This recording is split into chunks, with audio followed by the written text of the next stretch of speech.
Mayong hapon, Negros. Ini ang Digicast Negros X. Ang nagapanguna nga napulo ka mga balita sa Isla sang Negros ang amo ni gadulong sa inyo. Ug din ninyo kami via Facebook, YouTube kag sa amon nga website www.digicastnegros.com. Kag sarama kami malantaw sa kay ka Channel 11 sa Kabangkalan City, Himamaylan City, kag Banwas ang Ilog. Kag yari na ang top 10 nga mga balita sa Negros subong adlaw. Albi Benitez magabutang sang kumpleto nga line-up para sa eleksyon. Surprise candidate pala abuton. Sa Isabela, Mayor Irene Montilla naka-recover na sa COVID-19. 8 ka mga empleyado nagpositibo. Bulig gaduga nga medical workers kag supply gikan sa DOH ginapaabot sa marason nga semana. Lalaki nga nagpalagyo sa checkpoint, nagpalaga sa pulis na kuwaan sang shabu. Kag para sa Digicast Weekend, tripping ni Ruming sa balsa sa Kawayan sa Sabado, kag bag-o nga show magasugod sa Domingo. Inatanan sa Digicast Negros X.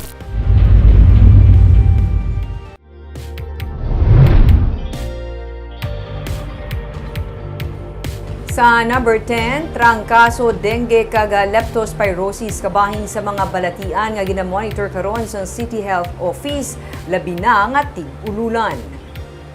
Humalin Enero tugtub Agosto, naglabot sa 159 ang dengue cases sa Bacolod.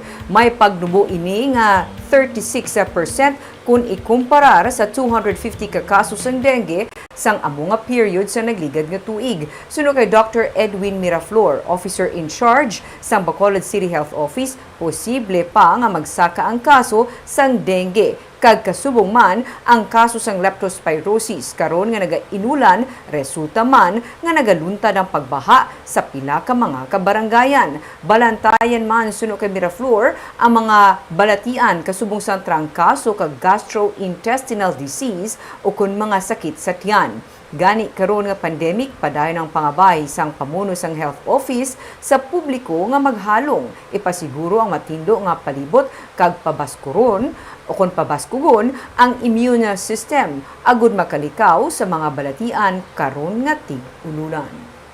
Pandemya nga aton ginatubang since more than 1 year na. Mayara tayo sa mga classic pag mga masakit nga aton nga balik-balik sa kumayara sang oportunidad, no. So long time na all the time niya may kita dengue cases. May leptospirosis kung may mayo nga sitwasyon, no, nga para sa dara. So kita maghalong gid permi.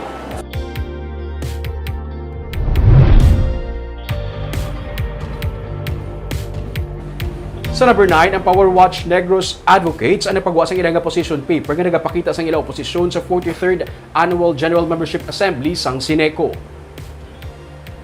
Sa panindugan sang Power Watch Negros Advocates Incorporated, ginasupak sang agba ang parliamentary procedure. Sunod kay Wenny Sancho, nga Secretary General, ang pagpatigayon sang agma ang illegal kag arbitrary bangod wala sang quorum. Ang Sineco agma ang natanana sa Setyembre 26 kag ini ang patigayonon online. Sunod sa Sineco, naaprubahan sang National Electrification Administration ang pagpatigayon sang agma kag nasunod man ang iban pagid nga requisitos sa pagpatigayon sini. Samtang isa man sa ginademanda sang consumer group nga mga magpaatag ang Sineco sa ginsukot sini nga congestion charges sa mga konsumidor kag ang pag-refund sini kasunod sang mando sang Energy Regulatory Commission sa Philippine Electricity Spot Market nga maguntat sa pagkolekta sini. Ang ERC bilang sabat sa reklamo sa mga electric consumers sa Western Visayas bahin sa pagsaka sang bill sang kuryente nga ginasiling nagikan sa na-damage nga submarine cable sang National Grid Corporation of the Philippines ang nagmando sang pagpauntat sang pagsukot sini. Damlag pa sa interview sang media, nagsiling na si Attorney Don Pondevilla sang Sineco nga ila iga-refund ini kag maga-reflect sa masunod nga mga billing.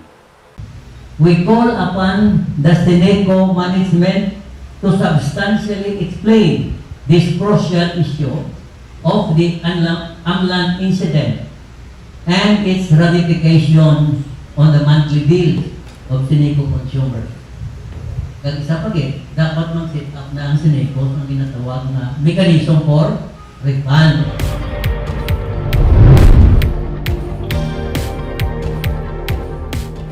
Sa number 8, lalaki nga nasapwan na kabitay, posible may foul play sa iyang kamatayon suno sa PNP. Nasapwan nga patay kag nakabitay ang iloy sang iya live-in partner ang 28 anyos nga lalaki sa sulod sang balay sang iya man nga partner sa barangay Pinukutan sa Banwa sang Calatrava sang Miyerkules. Ila ginaalegar nga naghikog ang biktima pero suno kay Major Roberto Indiape, hepe sang Calatrava PNP, ila ginalantaw nga hindi paghikog kundi may foul play sa kamatayon ni Argoncillo. Suno abi kay Indiape, tunga sang lawas sang biktima ang nakatungtong pa sa katre kag madamo siya sang pila sa iya lawas. Antes ng insidente, nag-away pa suno sa pulis si Argoncillo kag ang iya partner nga iya man himata. Gani isa karon ang iya partner sa ginalantaw nga person of interest sang PNP sa kamatayon sang biktima. Nagapadayon ng investigasyon sang pulis. Sa number 7,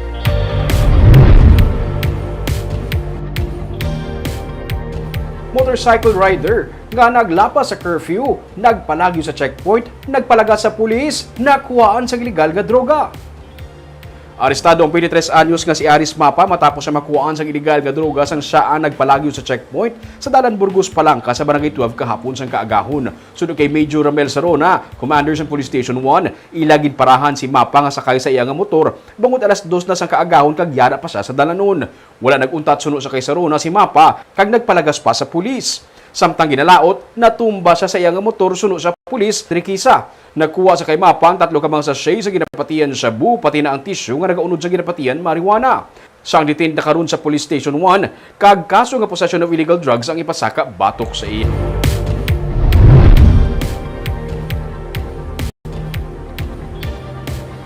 Sa number 6, away pamilya ang ginalantaw sang PNP nga motibo sa pagpatay sa lalaki sa Puroka Boulevard, Barangay 13 sa Bacolod. Mayara na karon sang person of interest ng PNP sa pagpatay kay Lito Barbon sang Miyerkules sang hapon sa Purok Boulevard sa Barangay 13. Si Barbon ang ginluthang sagwa lang sang iya sini nga balay. Suno kay Major Ramel Sarona, hepe sa Police Station 1, away pamilya ang ginalantaw motibo sa pagpatay sa biktima. Ang suspect ang suno sa pulis, tapik sa pamilya kag sila sang biktima ang madugay na nga naga-inaway. Damlag pagin pahayag sang PNP nga masami nagamaoy ang biktima sa ilang lugar kag ginpapreso na sang iya man pamilya sadto. Ginahulat pa sa karon sang PNP kung mapasaka sang kaso ang pamilya batok sa suspect.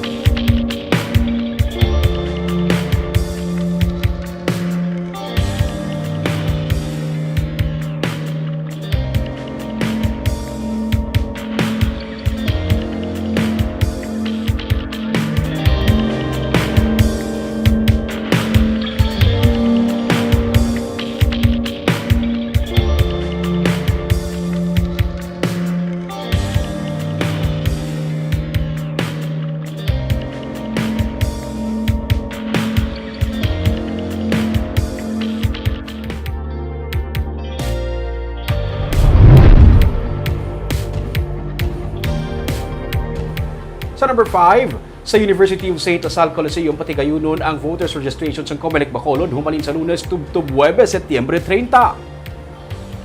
Inina ang katapusan ng mga inadlaw sang voters registration suno kay elections officer sang Bacolod nga si Attorney Katrina Trino Cania nga magabalik man sa duty sa Lunes las 8 sang aga tubtob las 7 sang gabi sa gihapon ang registration. Las 8 kun mas temprano pa sa las 8 ipanagtag ang priority number kag bapatod na nga daan ang sarang nila nga ma-accommodate. 500 ang para sa regular registrants, ang iga-release nga priority numbers kag 150 naman sa special lane kasubong sang PWDs kag senior citizen. Depende sa mga resulta sa registration sa Lunes ang kadamuon sang priority number nga iga-release sa masunod nga mga inadlaw.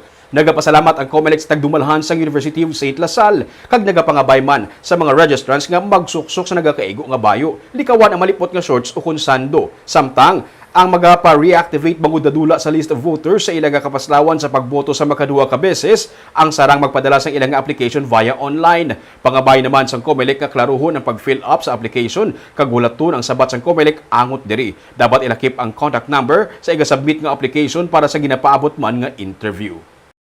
Naman start man kita sa ating registration 8 o'clock. So hopefully before 8 maka-start naman kita o early makahatag kita sa aton nga mga queuing numbers nan para ma-determine na natin ang mga pwede lang natin ma-accommodate. Ginaayo lang natin out of respect to the institution.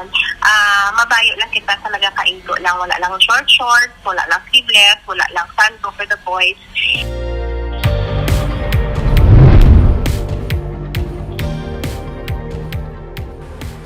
Sa number 4, dugang ang mga medical personnel kag hospital supplies ang italana sa Midway facility sa Bacolod agud to mabuhina ng pagdagsa sa mga pasyente sa mga ospital. Sa Midway facility sa Bacolod ginadala ang mga COVID-19 patient antes pa man sila isulod sa mga ospital kag kun ma-discharge na. Karon nga kapuno na ang mga ospital bangod man sa pagsaka sa COVID-19 cases plano sa syudad nga italana diri ang mga dugang nga mga medical personnel kag hospital supplies nga ila ginapaabot magikan sa Department of Health 6 sa madason nga semana. Suno kay Dr. Edwin Miraflor Jr., Officer in Charge sa City Health Office, kritikal na ang sitwasyon sa mga ospital sa Bacolod bangod magluwas nga yara na sa 86% ang utilization capacity rate, ginakulang man ang mga medical personnel. Gani dako nga bulig ang mapasanyog ang kapasidad sa Midway facility para mapahagan-hagan ang pagsaka sang COVID-19 cases kag deaths. Sa Midway facility man sa Barangay Alihis, gina-isolate ang mga healthcare personnel sang syudad nga nalatnan sang virus. Actually, mga equipment and supplies ang atin pakulang dala, no? So, although mayroon na mga oxygen tanks and with gauge, gagmay siya. So, ma-upgrade kita sa aton nga oxygen tanks. Pag hopefully, makaabot na ang aton nga mga request man nga mga oxygen concentrators, no? Para hindi ta sige refill sa oxygen.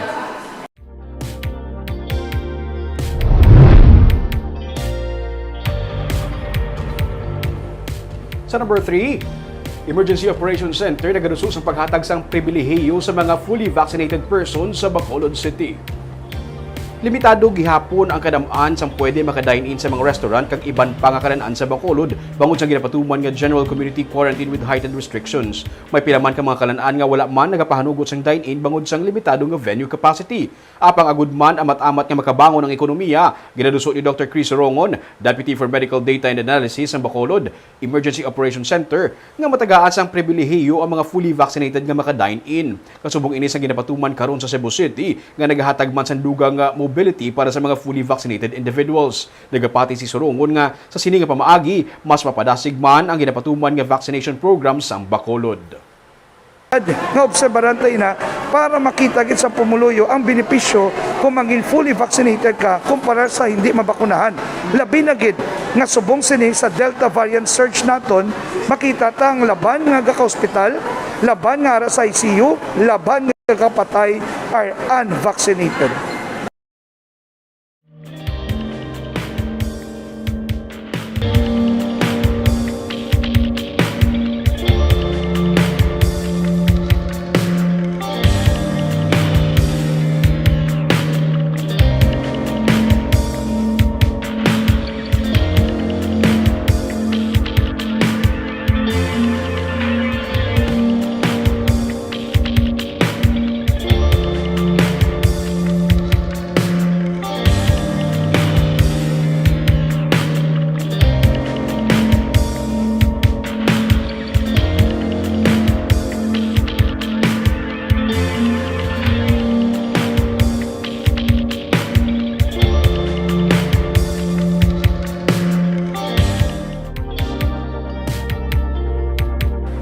Sa number 2, Isabela Mayor Irene Montilla sa karon ang naka-recover na sa COVID-19.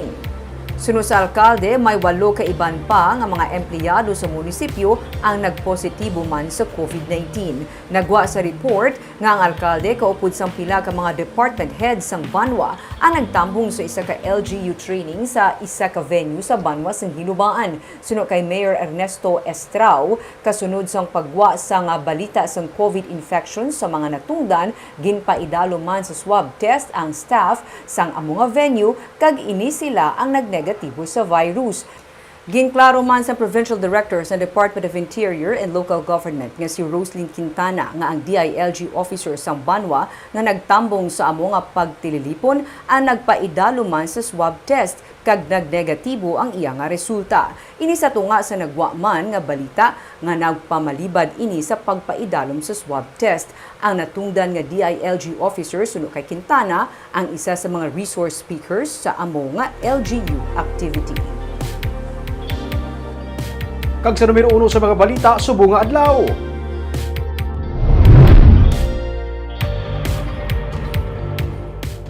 Albi Benitez nagapreparar na sa kompleto nga line-up para sa eleksyon. Sunod sa iya, may palaabuton nga surprise candidate.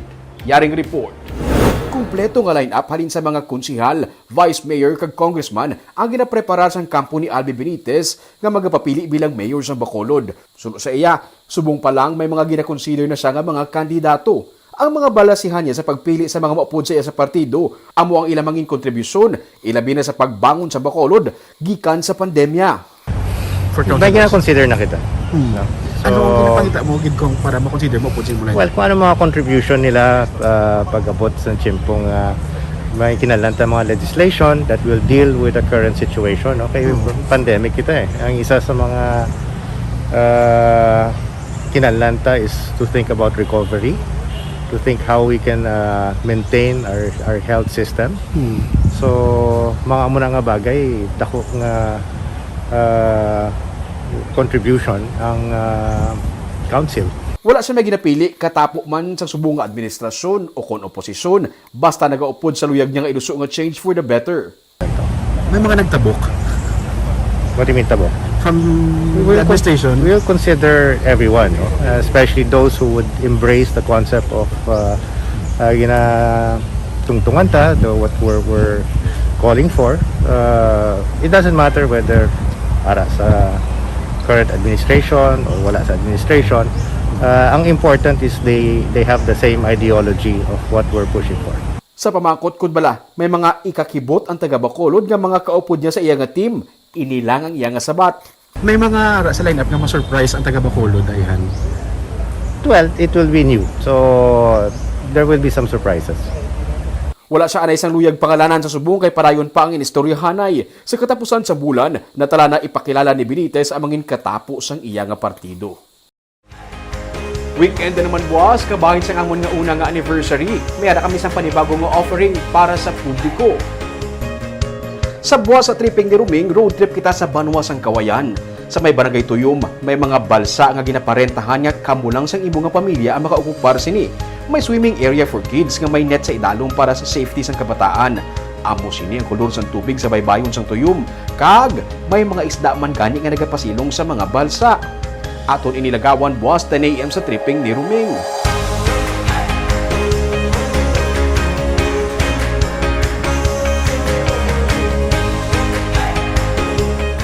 Sa Domingo naman, amon iga-premiere ang isa na naman ka-feel-good nga show para pangpadula stress. Ang Baganihan, isa ka programa nga magadala sang istorya sang paglaom kag inspirasyon. Mga ordinaryo nga tawo nga nangin baganihan sa ilang nga komunidad.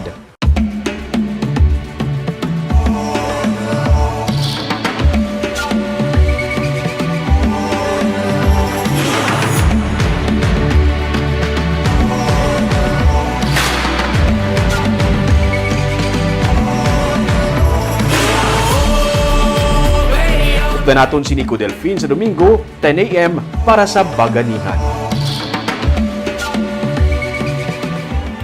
Barbalantayan Sunday, 10 AM panibago naman nga offering sa Digicast Negros sa aton nga mga followers. Kinanan ming no, though mayo gid man may mga feel good ta. Oo, ka-stressful sa balita, Barb. Ma-highlight ta ang mga maayo nga binuhatan. Kag excited ko sa post. Oo, hindi ko delfine yung barb. Muna ay mga tumbada. Kagamay ito mga balita sa Negros, subong nga adlaw. Kay man sa panahon karon importante nga may ihibalo ka sa nagakatabo sa ibo nga palibot. Pero dapat balanse kag eksakto ang mga impormasyon. Padayon kami nga magapangalagad sa Negrosanon. Ako si Barbara Mijares. Tubtub sa Lunes, ako naman si Romeo Subaldo. Happy weekend.